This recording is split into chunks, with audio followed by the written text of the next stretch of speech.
Okay, I think we can get started as people are still coming in. I'd like to thank everyone for joining us today. For those who don't know me, I'll just introduce myself very quickly. I'm Jonathan Gonzalez. I'm part of the Global Government Advisory Team at Access Partnership.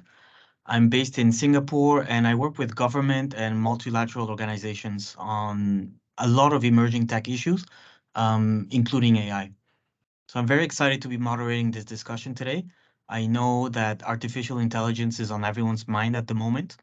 As I mentioned, I work with a wide range of clients, policymakers, regulators, government agencies, multilaterals, multinationals, and all of them, without exception, are all thinking about the benefits and challenges of artificial intelligence.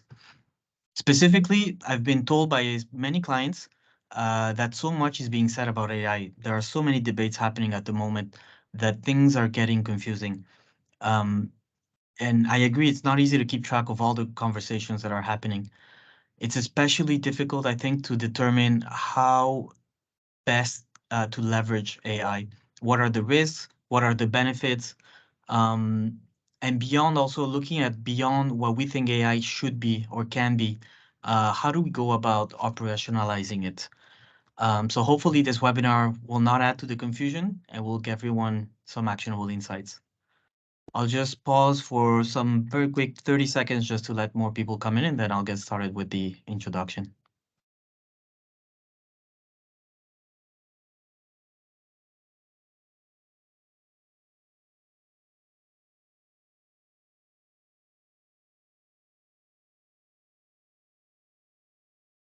Okay, I think we have a lot of participants actually, I can see.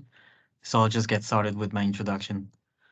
Um, the driving idea behind this webinar was all the hype that is around AI at the moment. It's undeniable that there is a lot of hype, a lot of excitement, but also a lot of confusion. There's optimism and excitement at the idea of using AI to improve our lives, but there's also fear and uncertainty around some of the potential side effects that we don't fully understand yet. The best representation of the polarization around AI is the wide range of reactions that we see around generative AI. We all saw the news articles around ChatGPT and how some people are very excited about it and others are afraid of it. We have students that are very enthusiastic about using ChatGPT to write essays.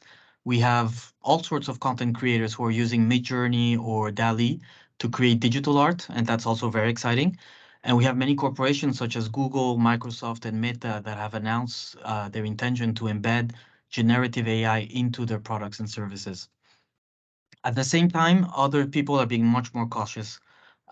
Several governments have banned the use of generative AI until they can ensure that it meets safety requirements. Uh, we have AI professionals that have actually called for a pause on the training of generative AI models. And there are also many debates happening around the many ways that such systems can be used for nefarious purposes. We've seen so many articles on how AI is being used to create deepfakes and to spread disinformation and to scam people and to spread malware. And there's all of these different facets around AI. So in short, I think a lot of the discussions, a lot of the hype around AI is around the fact that AI itself is expected to transform many aspects of our lives. But the thing is, we don't know exactly we don't know exactly what will change, how important the change will be, or if that change will be for better or for worse. So we all have an opinion on it, and everyone has differing views and priorities on how that change is what that change is gonna look like. We don't know yet. There are many questions around if AI will affect people's lives and livelihoods, if people are going to lose their jobs, if people will be displaced or replaced by AI. And others are excited about the prospect of seeing their jobs get easier or faster thanks to AI. So it's all of these questions that are creating a sense of urgency for AI to be developed in a responsible manner. So this is where we get to the responsible AI concept. Whether policymakers or entrepreneurs, everyone that's working on AI at the moment is discussing the concept of responsible AI. Not everyone agrees on what responsible AI means, but but there is general agreement on the fact that it reflects two complementary facets. First, the idea that AI should be responsible by design, that at every stage of its development, there should be ways of making sure that it is responsible as opposed to after the fact. So this is where algorithmic transparency, unbiased data sets, that kind of thing become important in the development of AI. Second, there's the idea that AI should be used and deployed in a responsible manner. So using it to solve problems, to improve lives, to leave no one behind, basically. And this is where laws, policies, regulations around AI can help ensure that it is used in a way that doesn't harm people. So both of these facets are important. They're recognized as important right now. But responsible AI, just because we agree on that, it doesn't mean that responsible AI is easy to put into practice. There's a wide gap between what we want responsible AI to be, the theory, and the way that it will actually be put into practice, the reality. And this is where, in this gap of questions, in this gap of between theory and reality, is where we are trying to bring together some answers with this webinar. So I'll introduce our speakers today. We're joined, it's a group of experts that I've worked with in the past and whose opinions I really value. So I'll just present them in alphabetical order. We have Moitza Cargo, who's Senior Manager at the AI for Impact Initiative at GSMA. She's based in the United Kingdom, but she's in Slovenia at the moment. We have Colin Christie, who's a co-founder and chair of the advisory board of the Analytics Association of the Philippines, and he's chairman of Navix Health. He's based in the Philippines. We have Caitlin Corrigan, executive director of the Institute for Ethics in Artificial Intelligence at the Technical University of Munich, who's based in Germany. And we have Julia Aimone Marsan, who's Director of Strategy and Partnership at the Economic Research Institute for ASEAN and East Asia, and who's also the co-chair of the Inclusion Task Force at Startup 20, which is a G20 initiative. And she's based in Indonesia. So welcome to the speakers, and thank you so much for taking the time to be here today. Maybe just to get the discussion going and get the conceptual considerations out of the way, because we do have to cover a little bit of the theoretical. Maybe I'll start with Caitlin. Caitlin, in your line of work, how is responsible AI being defined? Is it being used interchangeably as ethical AI, or does it designate something else? I would say, I mean, in reality, it is often used interchangeably. I think that could be a problem to many, but in daily practice, we say ethical AI, responsible AI. And to specify, we often get, AI can't be responsible, AI can't be ethical. Responsible use and development of AI, right, is the longer term, I guess, but as a catchphrase. But I do think that it moves a bit beyond just saying ethical AI. It certainly is a way to capture, and after you kind of posed this question to me earlier, I went and looked at different definitions of responsible AI, and I think the thing that I like about most of them is that it moves beyond just ethics, but also beyond just kind of the technical, kind of trustworthy AI, where it's a lot of technical robustness, security, to say, how do we look at things like fundamental rights? How do we look at things like sustainability? How do we look at things like societal impact at the same time as looking at things like technical trustworthiness? And for us, a big part of it is also thinking about the contextual nature of AI, how it is used in different societies, in different contexts, and making sure that we think about responsible use kind of comprehensively in terms of where it's being used as well.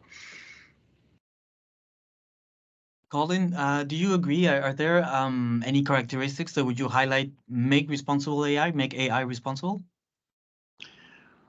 Well, yes. Well, first of all, thank you also for including me today. I suspect this is one of many conversations happening globally, perhaps started a bit late, and certainly we're very early in the journey. I think we need to step back, because I think we almost have some implicit assumptions when we use terms like responsible AI. For example, implicitly seems to suggest that there's a homogeneity in agreement around the world at what being responsible means. The AI models, for example, one might argue have a very Western bias. You know, I'm South African born. I was raised in the States, but I've been in the Philippines and Southeast Asia for 20 years. And I know that, you know, the way that people view things here in Southeast Asia is not necessarily aligned with Europe and the US, but these models are largely trained, first of all, on English corpus and probably overrepresented just in terms of the sampling of information, you know, in that context. So I think that probably a inseparable discussion around responsible AI needs to also introduce this term that's called the alignment problem, or AI alignment. And generally what's talked about is the idea that we ultimately want AI to be aligned, its incentives, so to speak, how it functions, to be aligned with the interests of humans first. Okay, but then again, that's also kind of a homogeneous statement. So I think maybe I haven't so much answered the question, but maybe further complicated the question. But you know, I think that's how I think about it. I think there. I guess I'll just add one more point quickly, which is I'm actually quite excited about these conversations because we now have kind of a rallying topic around which we can bring people from the entire globe to discuss things like this without it just necessarily being multipolar discussion, right? Because we sort of have not necessarily a common enemy, although sometimes AI is framed that way, but we have a common challenge. Let's put it that way, a common challenge. And so we can have these dialogue, these multilateral discussions around that context. I'm actually quite excited about that. Moitza, regarding this common direction that we have with AI, are there any issues or any concerns regarding responsible AI that you see that are recurring in your line of work in your day-to-day? Yes, certainly. But I think maybe if I just take a step back a little bit, and I think from the context perspective, it would be good to share a little bit about the GSMA, which presents the interests of mobile industry.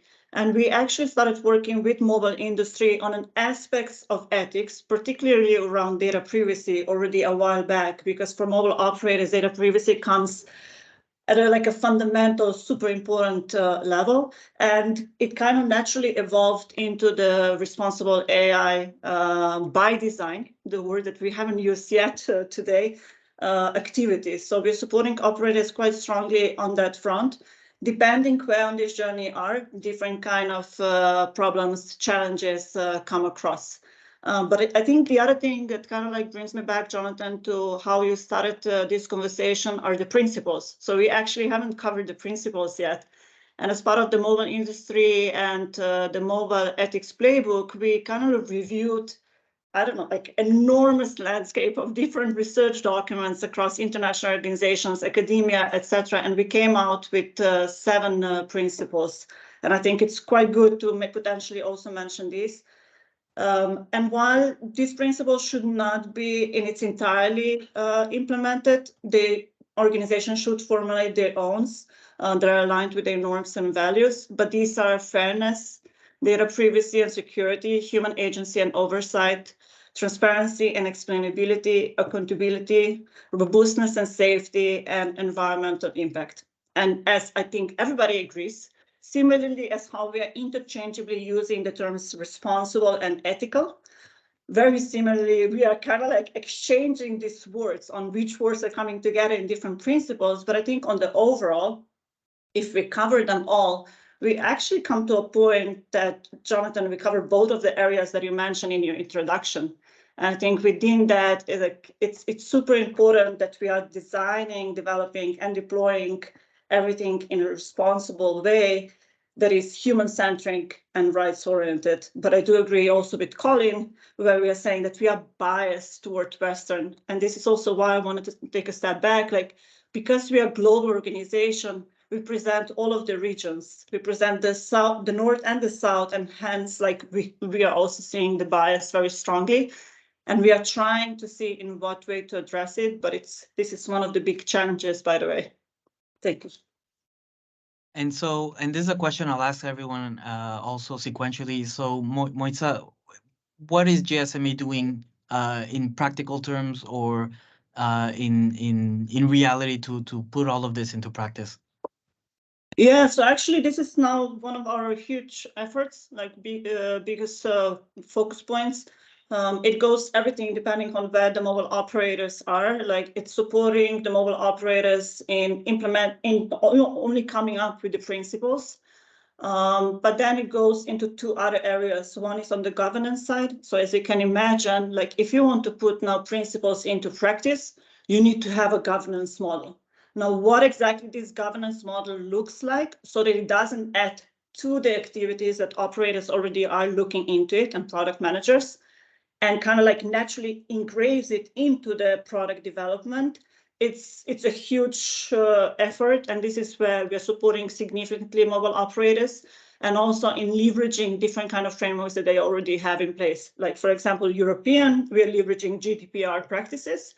Also roles and responsibilities that are already there, but also looking into what are the other roles that need to be created. So for example, operators started creating a role of champions, but it's not necessarily a complete full day activity, but it's rather added onto an existing activity, so that you have champions across departments, across the organization that are now like spreading this thinking and the importance of ethics that you put into the design. And then even more technical, it's operations. So, like in the operations, you go all the way down to the self-assessment questionnaires, to the technical tools that can help you address these questions when you come to the point of fairness, accountability, explainability, trade-offs, etc., etc. So it goes quite into detail. We wrote a lot about in the ethics playbook, but yeah, across the entire journey. Julia, you do a lot of research with Area, and you're also now with the Startup 20. I guess you're going to be doing a lot of work on AI being implemented actually on the ground with actual impact on people's lives. Are there any use cases or any examples that you can show us of what is happening to make responsible AI a reality and not just a concept anymore? Thanks, Jonathan, and thank you very much, first of all, for having me during this panel. It's a great pleasure. It's also a great pleasure to see that there are so many participants from Asia, at least guessing from their names, from the participant list. Yeah, let me come to your question, but first I would like perhaps to echo 2 points, a couple of points raised by my fellow panelists, because I think they are very, very relevant for our discussion today. I think that we have already heard about a lot of keywords that probably we will keep referring to during the conversation today. Trustworthiness, ethical, responsible, privacy. I think these, the fact that we are using so many different complex words is already giving us an idea of, the complexity of this issue for everybody, for entrepreneurs, for innovators, for people like me that are kind of researchers working with governmental institutions, but also policymakers. So as Colin said before, we are probably at the beginning of the journey. There are many different concepts and keywords floating out there. Many of these concepts are very much interrelated, but nevertheless, there are probably more open questions than clear-cut answers. And I think everybody around the world and globally is struggling to exactly understand what we want to do. And that's also because perhaps, as you, Jonathan, and probably Caitlin have already said, because this is a very complex issue, I think that many of the things that Jonathan said at the beginning are happening at the same time. So AI can be very good for certain things and can be very bad for others. So sometimes I think we read on the news, a lot of very positive stories or very negative one, but in the end, especially, people like us doing this job, I think it's very important to, stay to the facts, go back to the facts and, really have this agnostic approach and just acknowledge the fact that it's a new technology. There are still, many unknowns along the journey. And, there will be very positive developments and very, very big risks. And, we need to better understand and also cope with this uncertainty and, take actions depending what is our role in an innovation ecosystem an entrepreneur developing a new technology, a policymaker who wanted to regulate, a citizen that is trying to advocate for certain type of changes and protection in society. So I think this is very important to think about the way we look at this issue. And this is some of the discussions, for instance, that we are having also, at the G20 task force, precisely because we are gathering people from different backgrounds together and also, discussing with people across very different geographies. The other point I wanted to echo, this is something that, thank you very much, Colin, for highlighting this from the very beginning, is the issue of, the different geographies. I completely agree what Colin said. I think also Mocha went back to it. Because of the way AI was developed, groups of entrepreneurs, perhaps, dominated by the Anglo-Saxon culture, in specific developed economies, yeah, it's true that probably there are some kind of biases towards a certain group of individuals. And I think it's very, very important instead to have a kind of an inclusive conversation that is really bringing to the conversation very different points of view, representing individuals, men, women, however you want to be labeled, across different geographies, different areas of the world, because sensitivities, definitions of the keywords I was mentioning at the beginning can actually vary. And this is why I think the role of some multilateral organization, think about UNESCO, what they're doing, on the responsible AI. It's an organization with, I think, more than 90 countries as member countries, are, I think, particularly relevant, again, because it's really, really important to be inclusive and try to develop a conversation that is bringing in different sensibilities, different countries, different type of stakeholders across the spectrum. Now, I think it's difficult to define user cases. Perhaps Mocha will be better equipped to do this than me.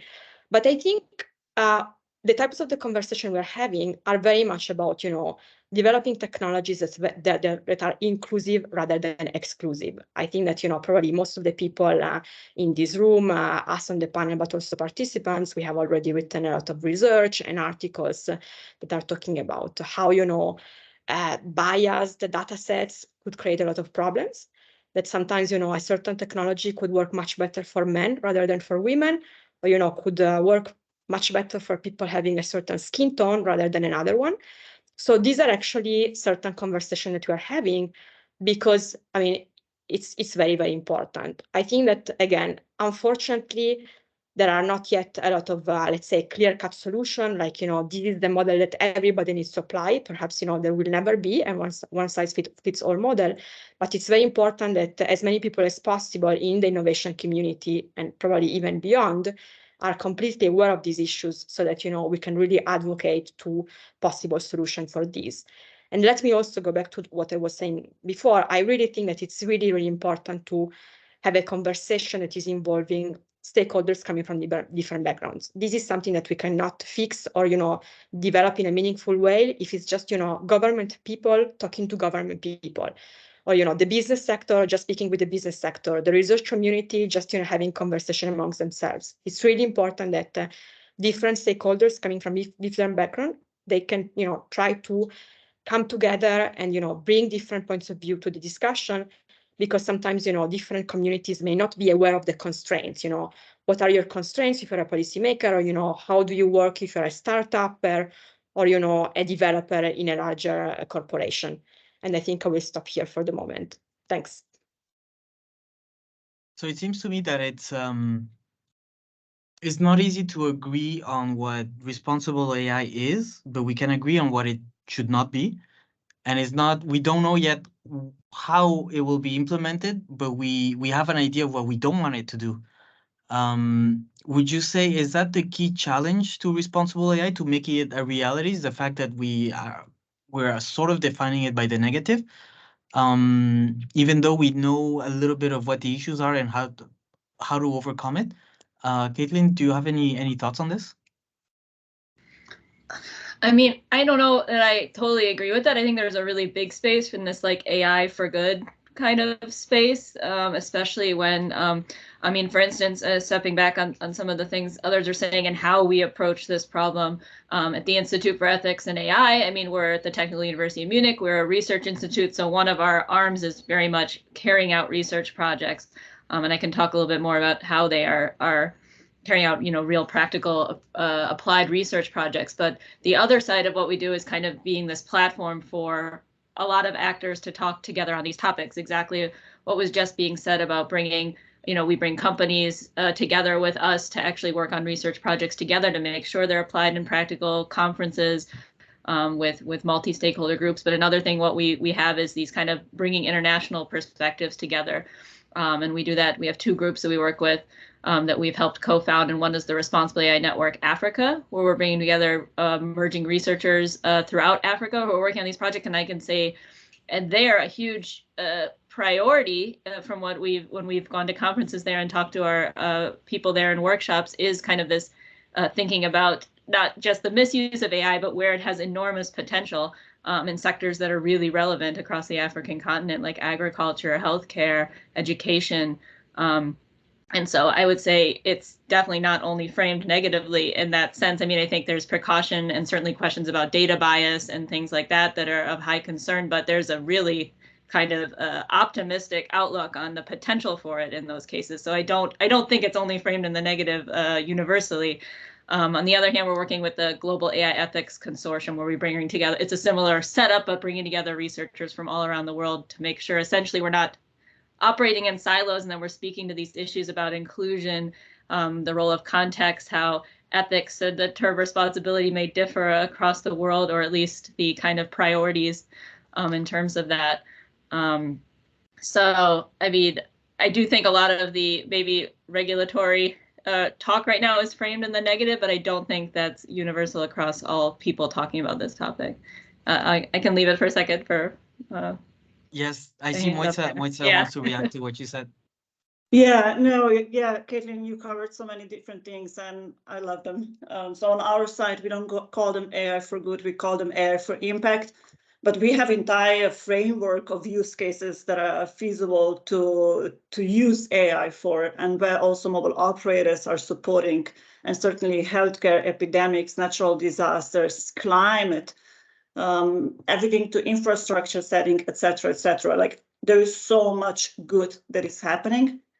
But I don't know, like I will throw this out there, but like I think this open letter that came out, this kind of like spelled everything around. And I think in the past few weeks, what I'm saying, like regardless of how much we are following the news, there is more news that needs to be followed. It's almost like it's so much hype because of few people that signed this open letter that we kind of like, it almost seems that they're distracting us from actually doing the good thing. And I think that's a little bit unfortunately, because there is so much good that we can do, both on what is possible with AI, but then also how to actually implement it into the practice itself.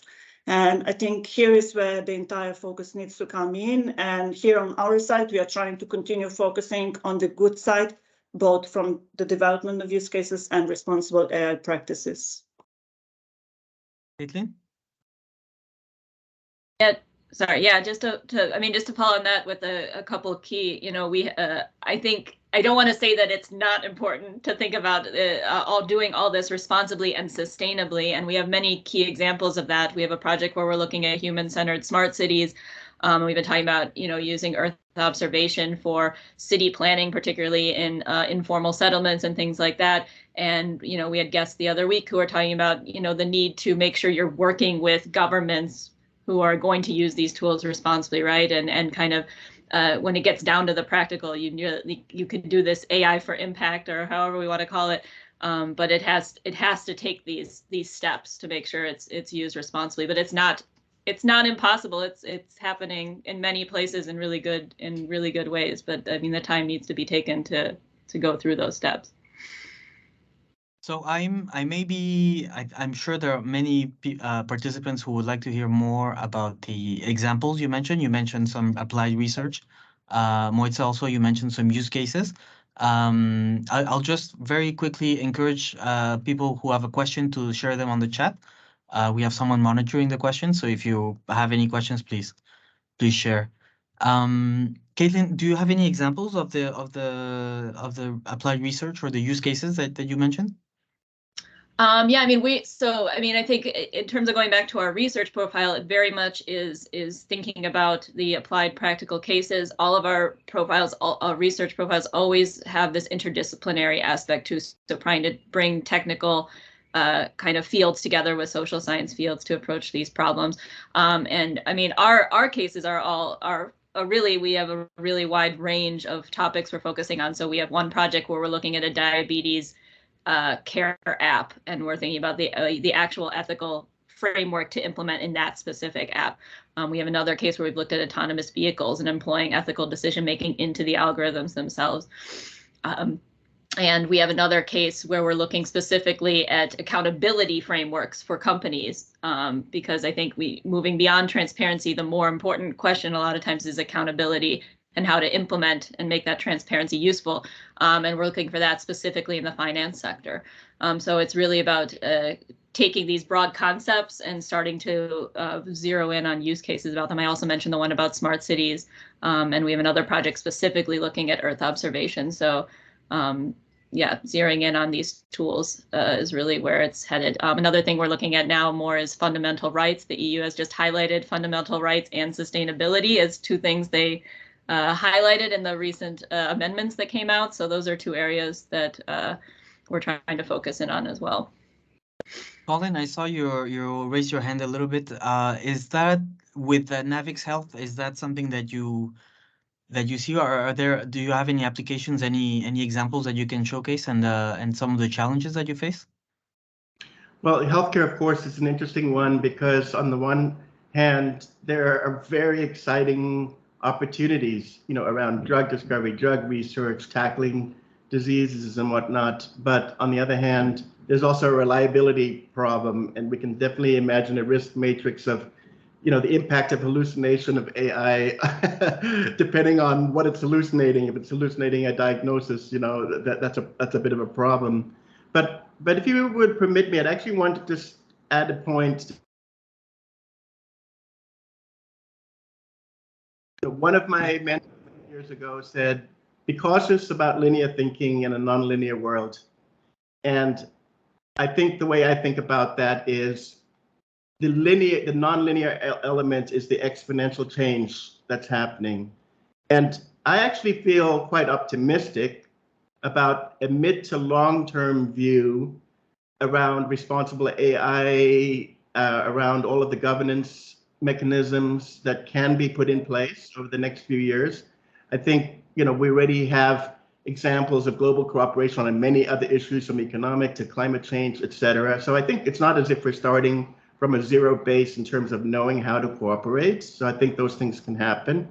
But I think what I think we need to raise the priority, perhaps, of the discussion is around the short term. And I feel like there's a need to triage. So, of course, it was already mentioned this letter that said put a halt. We know that's unfortunately not going to happen. But I think that it's not the impact that AI is having on societies and economies. It's not some theoretical thing that'll happen next year. It's already happening. I listen to Silicon Valley podcasts, and you're already hearing the tech companies are saying perhaps 30% impact on tech sector employment this year by December. Here in the Philippines, there's quite an alarm bell sounding now in our national government because our economy is largely driven by the outsourcing tech sector. We have 1.2 million outsourced, sector workers, business process outsourced workers. And, to our opening statement about what's responsible, not necessarily being homogeneous, one person's, while we're being responsible, for example, in the US, because use of AI is going to make us more productive, therefore help the economy, therefore raise the standard of living of our employees. But the flip side of that coin is, oh, by the way, we're not going to be providing jobs around the world, perhaps at the same magnitude, and that those countries are going to suffer. So, we've talked in the past about the digital divide, but I think we now have the AI divide. another observation I've got is that often the latest, greatest tools roll out in the US first. There's still wait lists to get onto certain tools here in the Philippines that my American friends already have access to. So I feel like there needs to be triage, and I would say, to be maybe a bit constructive about it, I think it falls into 3 areas to triage. The first is around skill set. So I think there needs to be guidance given to policymakers and decision makers around the world as to how to go about upskilling and reskilling workers to minimize the impact, or at least somehow smooth out the transition of the nature of jobs. I think the second area is that there needs to be, well, there already is, it was discussed, some agreement around how do we assess impact in a fair way. How do we assess impact in a fair way? And I don't mean the impact 5, 10 years. I mean the impact in the next 6, 9, 12, 18, 24 months. And then thirdly, I think there needs to be discussion around what kind of regulation, what advice can be given to policymakers and lawmakers in particular around regulation, because I think there's already signs of knee-jerk reaction to banning or limiting or somehow restricting the use of AI within certain borders, and that may, I understand the fear and concern, but that may end up actually doing more damage than good. So I think that there needs to be some messaging or guidance would be a better word, guidance around this notion of triage. What can we do in the next 12, 18 months that are the most critical things to do in the short term to give us the breathing room to then address the long-term impact of AI? Thank you. Julia, you wanted to react to that or add something?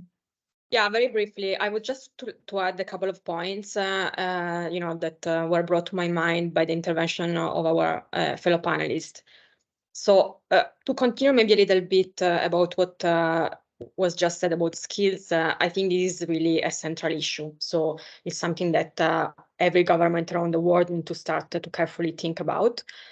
We have a lot of information, sometimes we read this very negative coverage. All jobs will be destroyed. I don't know. I'm not that pessimistic. Who knows? Maybe I'm going to be wrong, but let's say that I'm not that pessimistic. But at the same time, what is certainly true is that the skill set that the workforces around the world will have to adapt.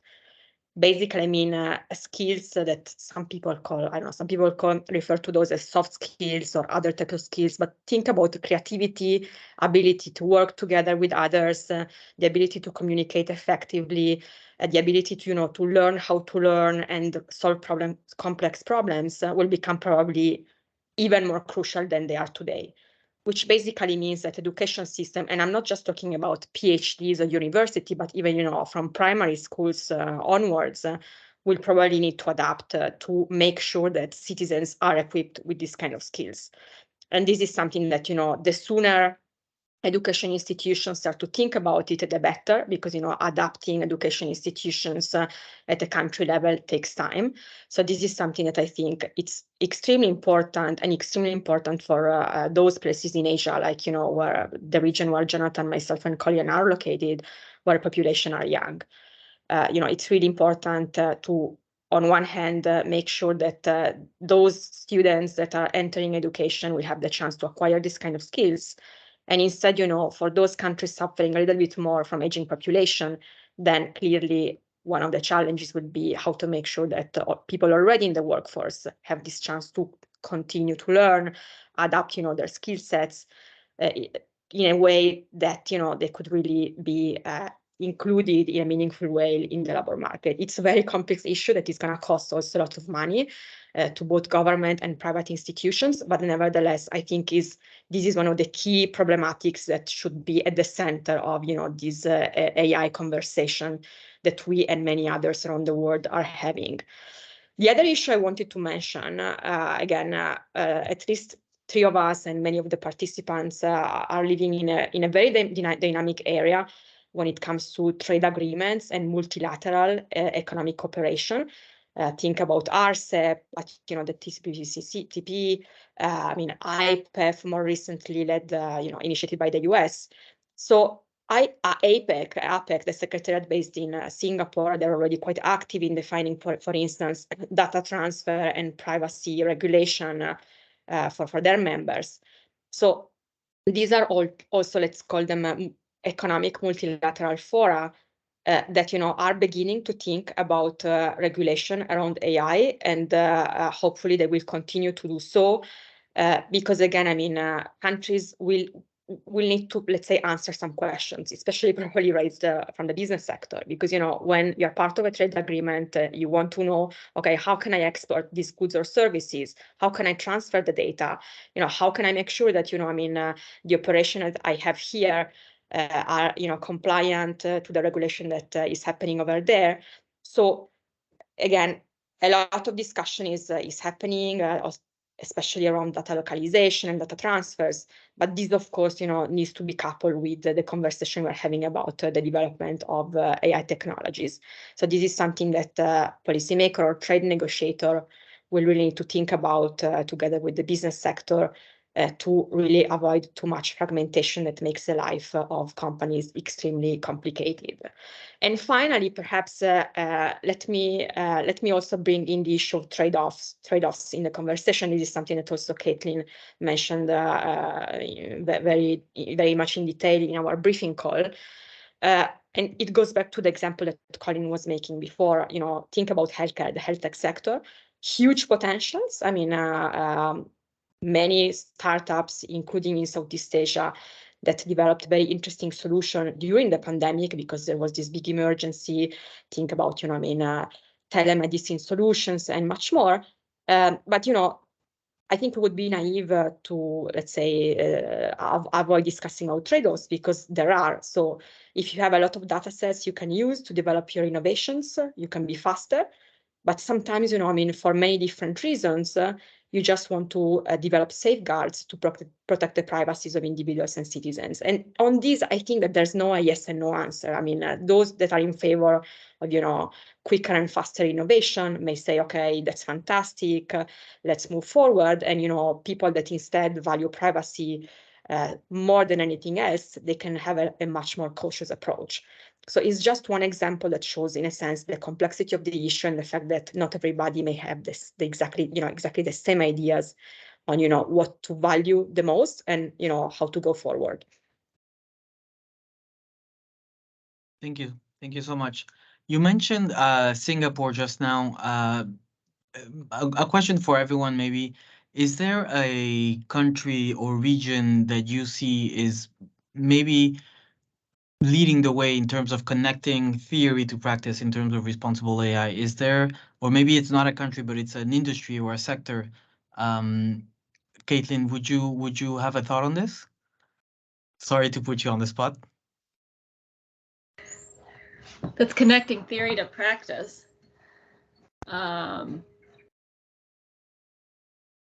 Yeah, I don't know. Yeah, if someone else has, I'll think about it. I can certainly come in, and I can say mobile industry.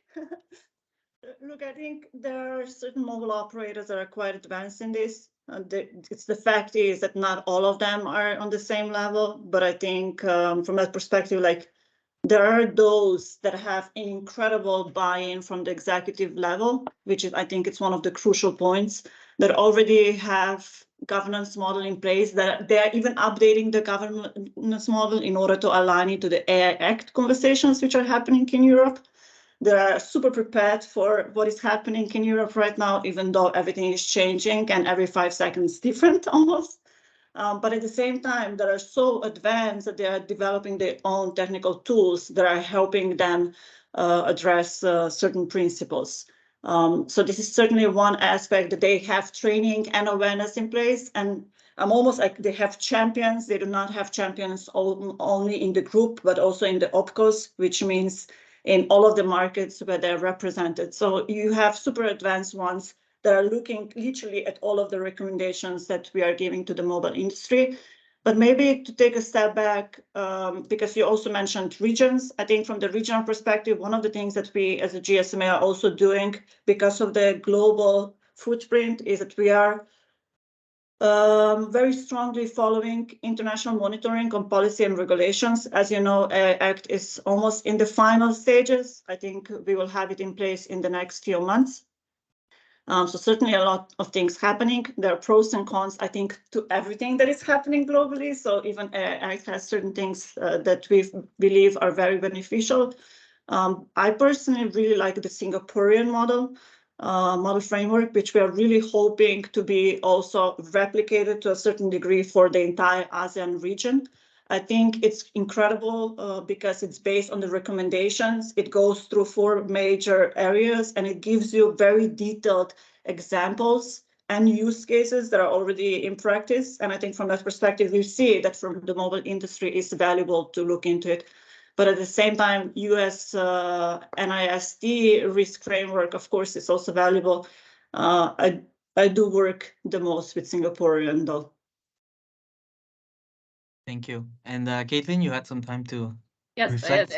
To gather my thoughts. I think, and building off of that, I don't know if you'd call it a sector, and definitely not confined to one country, but I think this is a product of the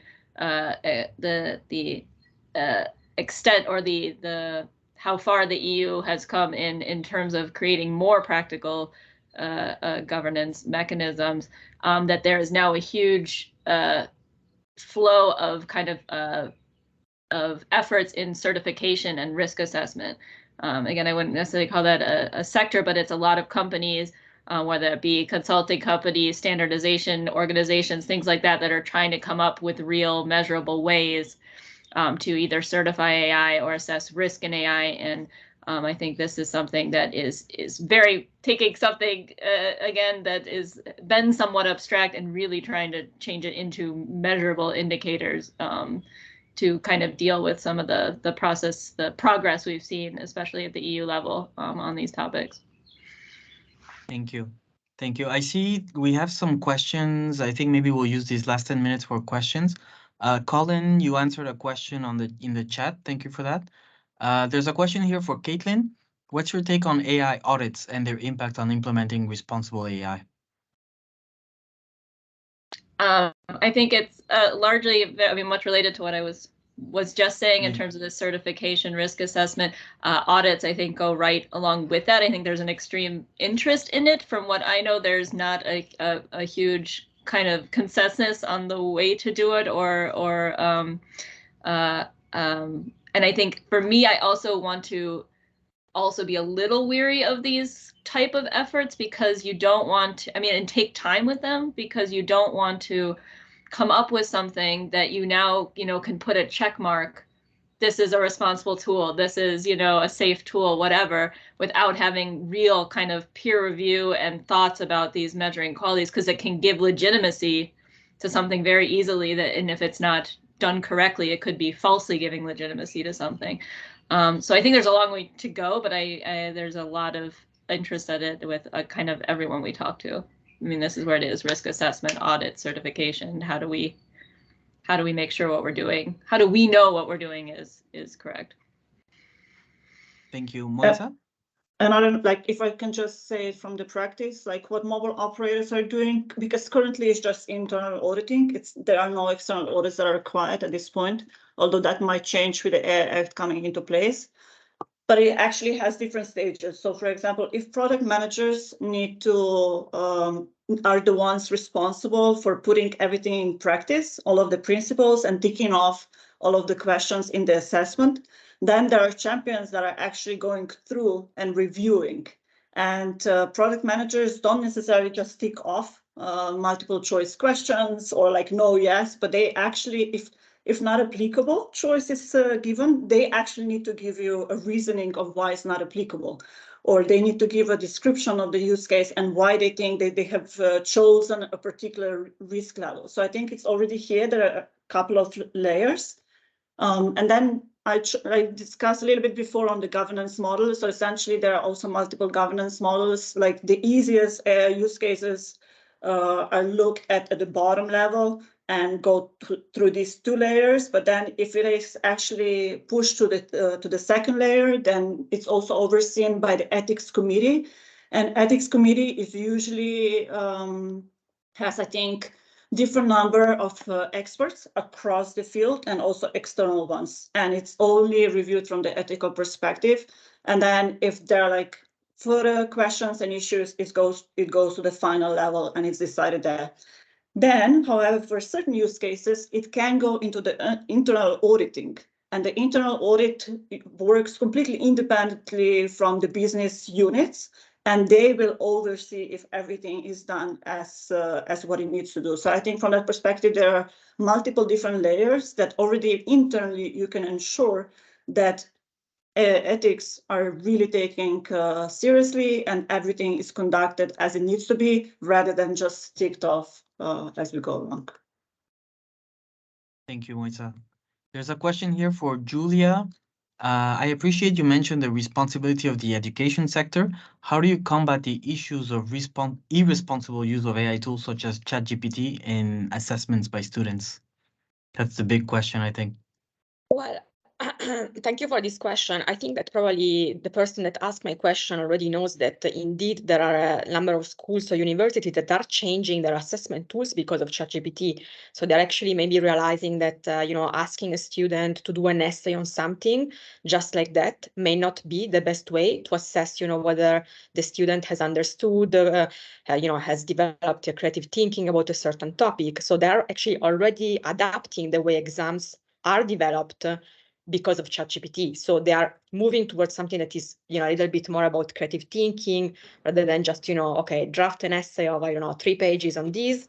They're instead, asking students to come to the room to debate and so on and so forth, because I think that they know that this is something that could actually disrupt the way we assess skills of students. So it is happening. I'm not sure. I mean, I don't think every school is really doing it at the moment, but it is happening. And, we can expect, let's say, a good teacher to start thinking around how to modify assessment criteria because of that. But sorry, then I know that Colin wants to say something, but I think this also brings in something that I think is really, really important. I mentioned before the skills that we need to acquire for the future. I think an essential skill for future students, or, every individual on the planet, is trying to understand whether your sources are reliable or not, which basically means I'm reading a ChatGPT text or a Wikipedia page. I need to know that, this is good for what I need to do, but I need to verify my sources. I really need to understand whether what I'm reading, even if, it's on the web, because typically people think, okay, it's a web page, it's true 100%. We need to start to learn that this is not the case. And so we need to know that if it comes from this source, it's probably very reliable and trustworthy, or in other cases, this is not the case. And so I need to do a little bit more research. So this is a lesson that I'm a millennial, so I already completed my exam course and education. But when I was in primary school, my teacher, she told me, okay, remember that even if you read a book, a printed book, not everything that is in it could be 100% accurate. So just don't think that because it's printed, it's true for sure. And I think this is a very good lesson that could easily adapt it, to the AI world of today, because we really need to, sometimes ask ourselves question: is this accurate? Is the source reliable? Where can I go and get the information and double check it? Could I jump in on this one? This one's near and dear to my heart. I've been quite deeply involved in the academic sector here in the Philippines for the last several years, and I teach on an adjunct faculty at one of our universities, for example. And so I actually have a bit of a strong opinion on this. I think there's a lopsided spotlight being shone on the students and not enough light being shone been directed at the educators and the people who set education policy. Fair enough. We don't want cheating, we want fairness. You really made excellent points about critical thinking, not believing what you read. But I sort of feel like the education sector has somewhat escaped the digital transformation that over the last 2 decades swept across just about every other sector in the world. And this was no more evident than when the pandemic hit. We were wholly unprepared, especially in emerging markets. I think definitely in more wealthier economies and whatnot, the use of learning management systems and things like that, digital tools are quite well established. But in many emerging economies, we got hit so hard. So many kids literally went for 2 years with no education because we were not equipped with digital tools. And here we go again. Now we have these AI tools, and I've seen too many social media posts saying, you're not allowed to use AI in my course, for example. And now I think this is starting to soften, but I really do feel there needs to be significantly more leadership at the policymakers and within the educational sector to say, you know what, it's our turn to really go through an in-depth digital transformation of education. Thank you, Colin. I think we have time for one last question, I think more on regulation and policy. There's a question for the whole panel. I would like to hear your thoughts on regulatory obligations for transparency, as in those that are in the EU AI Act, and what these might look like in practice in the absence of clear specifications. Would someone like to go first for this one? I mean, I have some general thoughts on transparency, and I think for me, it's a necessary but not sufficient property for AI to be responsible, right? It needs to be joined with explainability. It needs to be joined with accountability. And AI is not the first tool or sector, or however you want to define it, to deal with the problems of transparency. We've been dealing with them and trying to regulate them in supply chain management, for instance, for a very long time. And what a tactic that's often used is overburdening people with information so that you can't find the relevant information, right? And that you can't hold anyone accountable for that information. So I think that it'll be hard to figure out exactly how we make sure the right information is not only available but getting to the people that need it, and that can be that people can hold companies or whoever's developing the tools accountable from that information. So that doesn't maybe answer the question, but that's my thoughts on it. Yeah, and I also want to answer the question, but I'll just add to it. But essentially, when you then start speaking about transparency, explainability, and accountability, you also need to start thinking about trade-offs, which we covered a little bit before. But I think one of the things that I would say is that actually Singaporean model framework, I posted some link in the chat, does have some kind of examples and recommendations on this topic. So I think it will be very interesting to look into it. What specifically will happen on the AI Act in Europe, I think we are still going to see going forward. I think there are still going to be a lot of conversations. But yeah, certainly transparency in its own, it's not enough. It's there are so many other aspects that need to be looked into it. But then there are trade-offs, and this is where challenges again come in, and where it's going to become even more interesting going forward. So I think we will have more of these conversations going forward. But actually, given that we are running out of time, I would just like to thank everyone for sharing it. It was incredible to be part of it. Thank you, Wita, and thank you, everyone. So speaking of the AI Act in Europe, we'll be having another webinar next week on generative AI in the creative sector. So if you have time, please register for that one too. I just want to thank all the panel speakers here and all the participants who logged in. There are some really great questions in the chat. We could always follow up via email or exchange on LinkedIn also, just to further the discussion. And I hope this webinar was useful to showcase the importance and urgency of tackling, the many challenges of putting responsible AI into practice, making it a reality. So thank you, everyone. And I hope this was a useful webinar. Thank you. Thank you. Thank you. Thank you very much. Appreciate it.